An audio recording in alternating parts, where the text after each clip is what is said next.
That was shot, continuing their fight for justice, even after police say they know who shot the family's 8-month-old puppy. You might remember this dog named Sammy Sue was found shot and nearly dead in her neighbor's driveway last week. Police say someone has come forward and charges have been filed. But the owners want to know why Northport police won't say who it is behind the crime. 4 News Corner's Katie Jones joining us live in the studio to explain why Sammy's owners say this isn't good enough. Katie.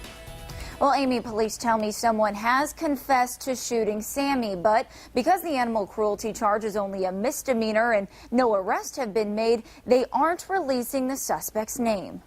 With that adorable smile and abundance of energy, you'd never guess 8-month-old Sammy Sue was shot and nearly killed just over a week ago. Sammy's really been doing great. She's gotten to the point now where she actually wants to run. Last Sunday, Ron Joint says he and his wife noticed Sammy had gotten out of their yard. They found her lying in a neighbor's driveway suffering from a gunshot wound. Doctors performed emergency surgery and luckily were able to save her. You take 30 inches of intestine out of a dog this size, that's a lot of intestines. Since the shooting, the Joints have received support from complete strangers all over the community. A GoFundMe account has raised thousands of dollars to help with Sammy's continuous medical expenses. Oh, I'm astounded. I really am. I mean, I'm a guy, but I could almost start crying when I think of the support that this community has given us. And now Northport police say they know who shot Sammy. Charges have been filed, but according to state statute, police don't have to release the suspect's name because it's a misdemeanor with no arrest and the investigation is ongoing.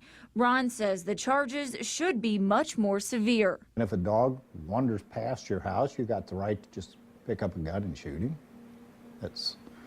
It's very worrisome. Eventually, what's going to happen is somebody's going to get a gun out and shoot, and a human's going to get hurt. And that's why he says he will continue to fight to bring justice for Sammy. I'd like the gentleman to be found guilty. By his own admission, he's guilty. And I'd like to hear from the guy and say, I'm really, truly sorry I did that. The charges have been filed with the state attorney's office, which hasn't taken any action just yet. We will, of course, pass along any new information as we get it.